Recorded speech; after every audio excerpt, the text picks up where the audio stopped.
दुर्दैवी घटना आणि मग आम्हाला लक्षवेधी मागितले असते तर आमचा प्राधान्यक्रम विमान अपघाताला राहिला असता. हा एक भाग. दुसरा विषय जो आहे की वरच्या सभागृहामध्ये चर्चा, तर आता विरोधी पक्षाला स्थगन देण्याचा अधिकार असतो. स्थगन प्रस्ताव जर सभागृहानं स्वीकारला नाही तर अल्पकालीन चर्चा 93 कलम अंतर्गत घडून आणता येते. आता त्या चर्चेकरता माननीय सभापती तयार झाले. 2 दिवसांपासून त्याबाबत चर्चा सुरू आहे की ही चर्चा घ्या. काल परवा गिरीश महाजन साहेबांनी सांगितलं की आम्ही माननीय मुख्यमंत्री महोदयांशी बोलून याबाबत सविस्तर चर्चा करू. पण आजही तिसऱ्या दिवसाला ती चर्चा येत नाही. याची प्रचंड वेदना होते, प्रचंड दुःख वाटते, प्रचंड खंत वाटते. म्हणून लक्षवेधीचं आयुध असतं आमचं की त्या विषयाला आपल्याला न्याय द्यायचा असेल तर लक्षवेधी, अर्धा तास चर्चा, अल्पकालीन चर्चा ही आयुध असतात. पण दुर्दैवानं कुठल्याच आयुधामध्ये ही चर्चा होत नाहीये. हे महाराष्ट्रासमोर खेदानं सांगावं असं वाटतं. आज 11 मार्च आहे. छत्रपती संभाजी महाराजांचा आज बलिदान दिवस आहे. 11 मार्चला महाराजांचं जसं बलिदान झालं स्वराज्याकरता, अजितदादांनी सुद्धा जनसेवेसाठी दिलेलं एक प्रकारचं ते बलिदानच आहे. पण संभाजी महाराजांच्या बलिदानानंतर महाराष्ट्र चवताळून उठला होता आणि मग काही काळ गेल्यानंतर औरंगजेबाच्या तंबूचे कळस संताजी आणि धनाजींनी कापले होते. हा महाराष्ट्राचा इतिहास आहे. अजितदादासारख्या माणसाच्या मृत्यूनंतर मला अजूनही त्या गोष्टीवर विश्वासच नाही की दादा आपल्यामध्ये नाहीत. पण अजितदादांच्या विमान अपघातानंतर महाराष्ट्र शांत का आहे हे पण इतिहासाला पडलेलं कोड आहे.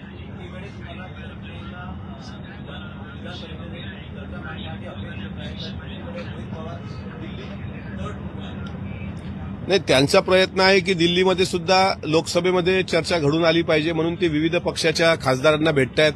माझ्या माहितीप्रमाणे काल ते सोनिया गांधीजींना भेटले, राहुल गांधीजींना भेटले आणि चांगला आहे. त्यांचा प्रयत्न सुरू आहे तर तो चांगलाच प्रयत्न आहे. कारण त्यांनी दिल्लीमध्ये प्रयत्न करणं खूप महत्वाचं होतं. राज्यसभा, लोकसभेमध्ये हा मुद्दा आला पाहिजे आणि विधानसभा, विधान परिषदेमध्ये आम्ही इकडे प्रयत्न करतोय. काही प्रकारे चर्चा जर झाली तर ती पटलावर येणार साहेब, आणि पटलावर आली तर त्याला गांभीर्यानं घेतलं जाईल आणि ती गांभीर्यानं घेतलं गेलं तर मग इन्क्वायरी, AAIBचा फायनल अहवाल. काल आता आमच्या पक्षाचे सर्व आमदार स्मरणपत्र देऊन माननीय मुख्यमंत्री महोदयांना भेटले. ते कशाकरता भेटले की बाबा वस्तुनिष्ठ चौकशी झाली पाहिजे. हेच आम्ही म्हणतोय ना. तर ती चौकशीला टाइम बॉन्ड किती? आता 1.5 महिना, आता 2 महिने होतील 28 मार्चला. किती दिवस?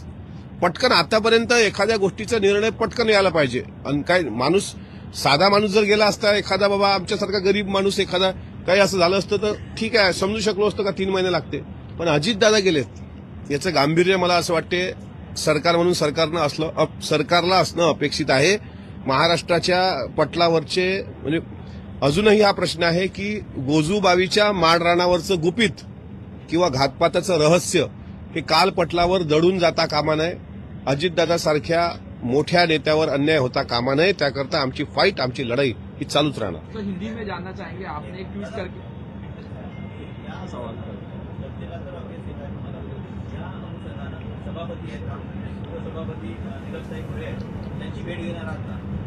घेतली मी 2 दिवस घेतली. काल पण गटनेत्याच्या बैठकीमध्ये हा विषय मी मांडला. ते आम्हाला कळलं ना काल की आज तो विषय येणार होता, पण आज नाही आहे. तर आता आज परत घेणार मी. मग उद्या विचार करेल मी आहे का. उद्या येणार नाही तर मग परवा विचारू. जिवंत आहो तोपर्यंत विचारत राहू. तो आता तेच आपल्याकडे उरलंय ना, दुसरं काय उरलंय. आपण जबरदस्ती तर करू शकत नाही. सभापतींना विनंती करू शकतो, उपसभापतींना विनंती करू शकतो. असं फोर्स करू शकत नाही की नाही नाही मला बोलूच द्या. आपली तेवढी ताकद नाही आहे. मग येत का नाही? चर्चा घडून आणायला काय हरकत नाही ना. आज मला सांगा, तो वॉर चालू आहे, वर्ल्ड वॉर. आता आज सिलेंडरची टंचाई आहे, गॅसचे दर वाढत आहेत, पेट्रोलचे. याच्यावर चर्चा येऊ शकते दुसऱ्या दिवसात. जेवढं वर्ल्ड वॉरमध्ये तिकडच्या लोकांचं नुकसान झालं ना, तिकडं अजितदादाच्या विमान अपघातानं महाराष्ट्राचं नुकसान झालंय. आणि महाराष्ट्राच्या नुकसानाच्या बाबतीत चर्चा होऊ द्या ना. झाली पाहिजे, त्याला काही अडचण नाही.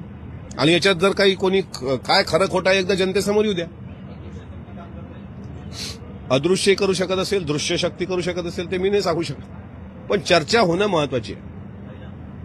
सर, आपने कहा कि मिसिंग है, एक आदमी का नाम लेके ट्वीट किया है, क्या कहना? मैंने किसी आदमी का नाम नहीं लिया. मैंने एक फोटो डाला है और पूछ रहा हूं मैं नहीं पूछ रहा, महाराष्ट्र पूछ रहा है कि ये नेक बंदा अभी कहाँ है.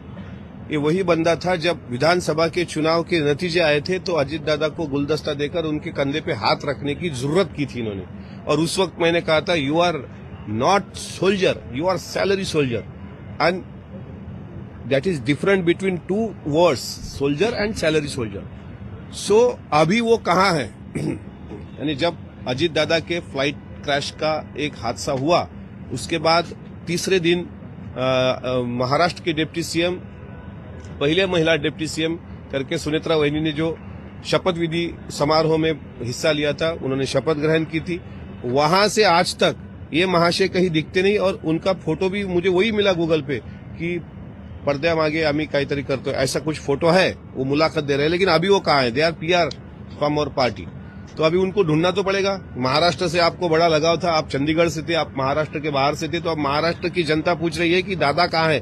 तो आप कंटेंट दो मीडिया को कि दादा कहाँ है, और डीजीसीए ने किस तरीके से VSR वेंचर को बैकअप दिया है, VSR वेंचर के लोगों ने किस तरीके से ये फ्लाइट क्रैश किया है, AAIB ने जो 23 पेज का अहवाल दिया है वो किस तरीके से गलत है. ये कंटेंट देने की जिम्मेदारी उनपे थी, सैलरी लेकर. लेकिन आज वो कहीं दिखते नहीं, इसलिए हमें उनकी याद आ गई.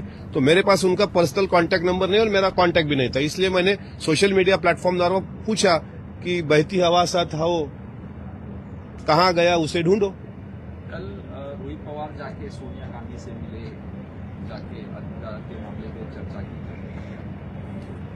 नहीं, उनका मैं अभिनंदन करना चाहता हूं कि कम से कम दिल्ली में जाके सभी पार्टियों के सांसदों से वो मिल रहे हैं. सोनिया गांधी जी से मिले, आम आदमी पार्टी के लोगों से मिले, राहुल गांधी जी से मिले, और सारे कई सांसदों से वो मिले. उनकी कोशिश है कि दिल्ली के दोनों सदनों में इस बात की चर्चा होनी चाहिए.